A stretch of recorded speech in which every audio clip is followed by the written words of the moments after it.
So it's really about tomorrow and trying to leave a legacy and a better world for generations to come. I'm Jane McConnell, and welcome to Imaginize World. Today, we need to focus on the future for new generations. What kind of world do we want them to live in, and how can we help them build it?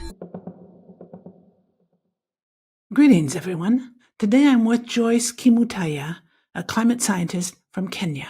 She's a researcher and is investigating the connection between humans and extreme weather events. She's quantifying and trying to understand to what extent activities of human beings have contributed to how our climate has changed and how that climate is now impacting us. Her work helps provide data that's needed to make people understand and recognize risks and responsibilities. As she says, the legal system today is not built for these cases. Joyce works on bridging the gap between legal practice and science, which today are two different fields that need to be connected for effective climate litigation. She works with the IPPC, the UN body dealing with climate change, and is the lead author of Chapter 3 in their report about climate change. She also works on adaptation. We're in a world we have created. What adaptations do we need to make that will make the world livable for future generations? Let's hear what Joyce has to say. Well, hello, Joyce. I'm so happy to see you face to face after our conversations online. Yeah, I'm happy actually to join this conversation. I mean, I'm excited to be here and to speak to you today. From what I understand, I've read some of your work. I see that you're doing research on quantifying the impact of humans on climate change. You're providing data for things that a lot of activists have no real data for, and that seems really valuable. Could you explain a little bit about what you're doing? You started by saying that we're looking at the role of climate change, the contribution of climate change, and that is exactly what we're doing. So basically what we're doing is we're trying to understand to what extent is the activities of humans influencing our climate. So basically trying to understand what have we done as humans over the years that has actually changed our climate. And one way of looking at that is how activities of humans are sort of modifying the weather that we experience, the climate that we experience, and most importantly, in terms of sort of the extremes or looking at how weather really affects us in a very extreme way, in a very adverse way, in a way that it creates impacts that are adverse or harmful to humans. It could be humans, or it could be just the natural system. It could be our crops. It could be our plants. It's the fauna and the flora, right? It's everything in the climate system that is being affected. So basically quantifying and trying to understand to what extent activities of human beings have contributed to how our climate has changed and how that climate is impacting us. Where did you start from in your professional work, and what was your journey to where you are today? That's a very interesting question, and I've been asked that question many times. Sometimes I don't know if the story is consistent or not. I think the main thing is actually that I have always been fascinated with environment. I grew up in the western part of Kenya, which is a region that is really characterized by very beautiful landscapes. It's one of the very beautiful areas or regions of Kenya in terms of the geography, the features. So we have the escarpments, we have the forest. It's quite cool as well in terms of the climate. So it was very fascinating growing up in such an environment. So when I went to elementary school, I started to pursue geography. And when I went to do my undergraduate, I was very interested with understanding just sort of the environment. But for me, it was more intriguing how sort of the atmosphere, this very untangible thing, a layer of air above us that actually changes things. Sometimes it's hot, sometimes it's cold, sometimes it's raining. And it's about the raining bit that was a bit fascinating because I was like, how do clouds form? How does that happen? But let me say the most compelling thing was about getting to know that in other parts of the world, there are actually like changes in seasons, and I had not experienced any of that. There would be times of the year where it would be warm for like 4 or 5 months, and then you have cold, and then you have in-betweens where they call them springs or autumn.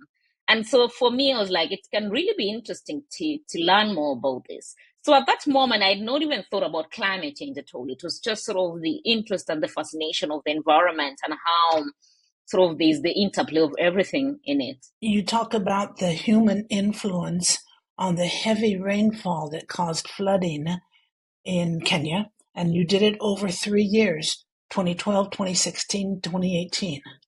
Yeah. And you were trying to measure the extent to which human activity had caused that. How can you measure that? So when I started to do meteorology, which is the study of sort of the weather patterns, really, or just the science of how sort of the layer of the earth above us interacts to cause the weather that we see every day and the climate in general. I later tried to get fascinated about sort of understanding the changes in the climate system. So there was the understanding of things have actually changed. And with time, there's need to understand how is this change affecting us. So the work that you just mentioned is a work that I did 3 years ago, and I started trying to understand how rainfall has been changing in parts of East Africa and Kenya. And I was trying to understand that kind of rainfall in that particular season of March, April, May, which was really causing extreme flooding, extreme rainfall resulting in flooding that was affecting especially a lot of like agricultural systems, right? And so in that case, I just wanted to understand like to what extent is actually climate change has modified sort of that kind of rainfall, which was associated with that impact.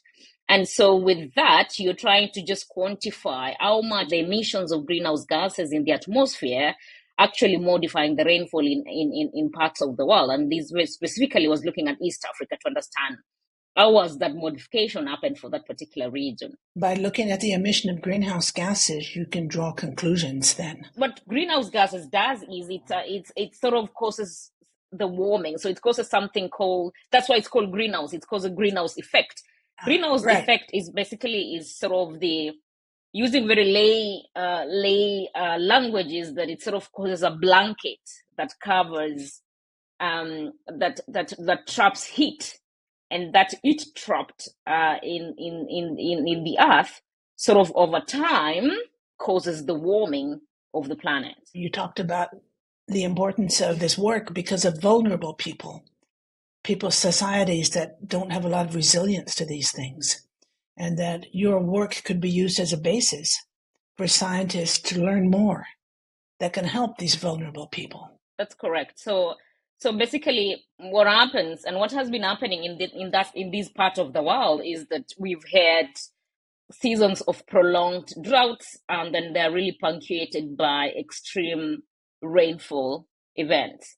So in that case, it means then really the vulnerability of the people is dampened. So with time, the people are not able to absorb the shocks that come with these extreme events. So you find that in an aftermath of a prolonged drought, when flooding happens, so the system is not able to sort of absorb the shock because it had not recovered enough to be able to sustain a further exposure to extreme event. And so what happens is that for any activity, for any climate sensitive activity that is taking place in that region, is really going to be impacted by sort of that very recurrent and frequent shocks in the climate. I'm interested in citizen science involving everyday people in being able to measure things in different parts of the world. Have you done any work in that area? Yeah, I've been working a lot with like communities across East Africa to understand how they use their own local knowledge, right? The indigenous knowledge. How do they conserve the environment? How do they understand the environment? Because that's very important. You want the science to complement with the sort of the indigenous or the local knowledge, so that you're sort of enriching, having diverse views, or also enriching those knowledge systems so that it can be able to support adaptation and resilience building. So what I've been doing as well in terms of citizen science is involving communities, for example, and observing the environment, trying to work with them to understand what are the sort of the indicators of changes in the environment. And also some of the communities that I've worked with is they engaged in like looking at or observing. So they have their own, so they are like voluntary observers. So they observe the weather. They have their own very, the instruments where they measure, say, rainfall or temperature for their region. And that is how basically they get to understand their own environment. So they get to understand like what are the changes in temperature and rainfall in their region, and at the same time just really having that sort of general knowledge of their surrounding. So that is more of like having citizens being very actively participating in science and being part of the wider conversation in terms of what's happening, and also for them to really understand why it's important to conserve the environment or be involved building resilience amid sort of the changes in the climate. Yeah, that's interesting. Being involved in it, of course, is a way of educating people. That's the best way of education anyway, in any field, is to involve people actively. Can children be involved in this? I think children can be involved, especially from like the onset, right? It's really important to let your children understand why conserving environment is important, why waste disposal is important, why they need to conserve water, why we need to recycle, say, a plastic that you use in the house, so that instead of disposing it, you could use it to store something. You could use it over time to store water or something like that. Like really having that knowledge from the word go, I think for me is very important. And I do that exactly for my daughter. Like my daughter, when I plant a tree, she always accompanies me. Even when I plant like flowers in my garden, we do it together so that she understands that it's important to do this. And it really grows with them. So it's a culture that you're cultivating in young people, and that stays with them forever. Forever. Yes. I saw in your work a term that was new for me, which is attribution science. And somewhere I read that that's a new discipline that's growing rapidly, and that you are in that area. That's what you do. Could you define what it means, attribution science? So basically, attribution science is what I started initially by saying we are looking at the contribution of climate change. So we are quantifying the extent to which climate change is modifying sort of the extremes, and that is the field of attribution science. Some people would consider it a little bit new, but I don't think it's really new now. It's been here for like 25 years now. So there's a lot of technological and methodological advancement in how we have been quantifying the role of anthropogenic climate change, or sort of the human influence on the climate. There have been cases brought against governments. There were a couple in the United States that I followed, young people bringing cases against the government, calling the government responsible for certain acts that have occurred because of climate change. It seems to me that the data that you are collecting or other scientists are collecting can support those cases. Have you worked on legal cases like that? The kind of work that we do would be very useful or very handy in supporting climate cases. That's very true, because what is very central to climate litigation is actually evidence on causation. So you want to stand before a court and say, this is the evidence that says this is linked to this. So basically you want to understand the particular activity that the defendant has done is linked to what the plaintiffs have and what the case has been brought forward is on. So basically you're saying, for example, for oil majors, you're saying that, for example, for Total, you're saying that the emission of greenhouse gases that have happened due to your activities involved in that industry is actually leading to the particular impacts that vulnerable people are facing in this part of the world. Just to answer your question is that yes, I have been participating or been having discussions around how the science can support some of these climate cases. I am also one of the co-chairs for a climate research forum, which is a platform that sort of supports in the disciplinary or in cross-jurisdictional learning and exchanges. So lawyers and scientists sitting together to say what exactly is this field about? What is climate litigation? What do we need to know? What kind of evidence do we need? And it's about also lawyers learning. It's about climate scientists learning from lawyers to understand what kind of a case would you require from scientists. And scientists as well saying this is the best and the latest science that is available, and this is how it can support cases. Being part of these conversations is important because we know that we are not on track. Our planet is rapidly warming. We are seeing escalation of impacts. But unfortunately, we still see some actors in this field not willing to change their business models, and they continue to profit at the expense of lives and livelihoods of other vulnerable people. And so really, I think we should look for ways in which them can sort of compensate or help those vulnerable communities. Do you feel optimistic in general? Honestly speaking, I think it's a daunting task. I think with time, with these conversations, it's also trying to speak to these organizations and say that things should be changing. You guys should realize that it shouldn't just be about profit. You should look at how humanity is being affected by your actions, and you should try to change ways in which you do your things. And at the same time, it's also trying to see that we could actually have a legal system that is not able to protect the people that are suffering. And what that means is that it's likely that this suffering will continue for these communities if there's not any sort of advancement in the way in which some of these injustices can be addressed. So the whole, what I might call a informal legal infrastructure, for the moment, is missing. It exists to some extent in some places, I gather, but it's not strong enough yet. We haven't had a successful case per se. So we've had cases in court, and it's largely really due to the fact that the legal system is not ready for such cases. It's never been ready for such cases. It wasn't built for such cases. So legal practice and science are very two different. I've come to realize that these are very two different fields, and they look at things very differently. Having legal concepts merge into scientific concepts is not just a straightforward line, right? There's a lot of in-betweens there, and that is what sort of the gaps that we're trying to bridge.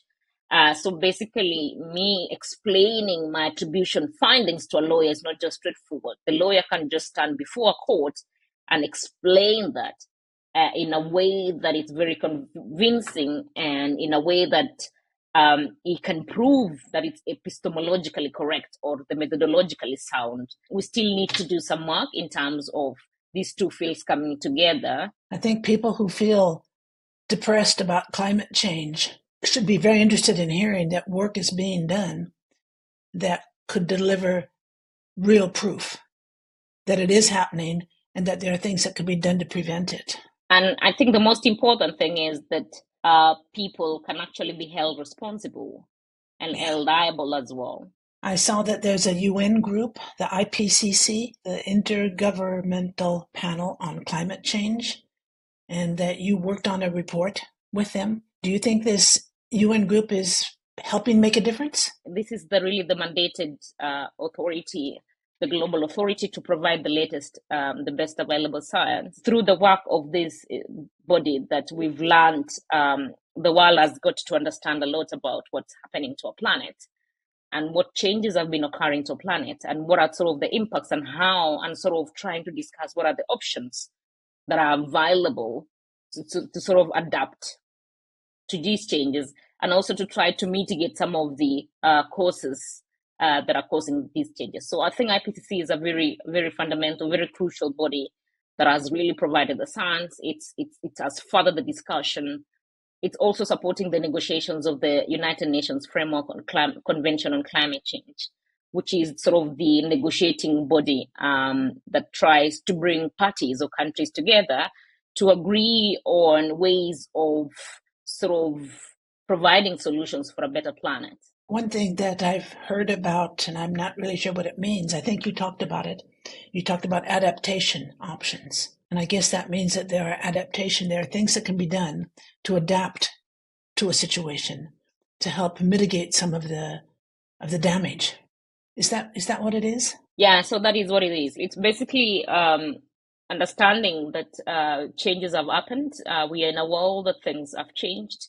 We are where we are. We need to adapt to these changes. We're in this world now, but how do we want to be resilient to these changes so that we can still provide for our society, still produce food, still move from one place to another, but in a way that we are adapting to the changes that are happening. Do you see things that could be done on the educational level? I think there's a lot that is being done in terms of climate literacy, but I think there's still room for more, and it's really to do with having people, and when I say people, I mean like just the general public, really understand some of these very basic concepts about climate change, about the environment. It's to do with things like what do we need to do, how do we conserve our environment, but at the same time also understand what do we really mean by climate change and what is changing and what do we need to do to adapt to these changes. It's sort of the literacy of understanding sort of our relationship to the environment, but also at the same time to see what can we do to sort of ensure a livable future for our generations and the generations to come. I like that, your phrase, a livable future for generations to come. That's strong. It's a strong sentence. Yes, because it's really, I think it's more than us. It's more than this generation. Yes. Yeah, we're doing things because it's beyond us, right? We want to. I mean, it's easy to say that I'm 50 years old and I might be in the next 50 years or so. I'm unlikely to be here, but I don't think that's fair for your generation. I mean, for your kids and your grandkids. So it's really about tomorrow, and trying to leave a legacy, and a better world for generations to come. Well, we've covered the questions I wanted to talk about, Joyce. Do you have any final comments, any final point that you'd like to make before we close? I think the final important comment that I wanted to make is that there's the rise of climate denialism as well. There's a lot of organizations that are trying to fabricate doubt, say, in the science, so that they can make the activities, so that they can preserve the activities, or they can actually like delay decision making at all cost, for their benefit. And it could be governments, it could be organizations, really for selfish interest. But I think the most important thing that I wanted to say is that as much as all that can happen, it's really important for people to understand that that is really, really affecting the lives of people in other parts of the world. I mean, it's easy for someone who lives in a place, in a world where things are fine. Maybe the environment is good. Maybe their surrounding is good. Maybe they don't see those impacts every single day. But I can tell them as a scientist and as someone from Africa, and I visit some of these vulnerable communities, I see the impacts of those changes in the climate system affecting these people. It's really a problem because it's affecting people that are not part of the cause of the problem, are not part of the problem. And also for people that don't have so much resources at their disposal to be able to respond to these effects, or to be able to cushion themselves against these adverse impacts. Or so you find that over time, they are experiencing losses and damages to their societies, to their cultural heritage, to their social cohesion, for example. Some people have to migrate, which is very involuntary in many cases. They lose their homes. People can be lost in the idea that it's always about money that brings happiness, but to some people, it's really about their home, it's about their culture, it's about their sense of belonging that is really important. And you're right that a lot of people who are involved in the causes don't think about it, aren't aware of it, and they just don't realize. It's too bad they can't all take even a week-long trip to some of the places that you have visited in Kenya, for example, or other countries, and see with their own eyes what's happening. Yes. Maybe you should make a movie about it. Yeah, can we do it together? Maybe we should collaborate. Yeah, why not? I mean, that can be a start before we give them maybe a real visit. Okay, well, thank you very much, Joyce. It's been a great conversation. Yes, thank you for having me. I've enjoyed having this conversation with you today. Thank you.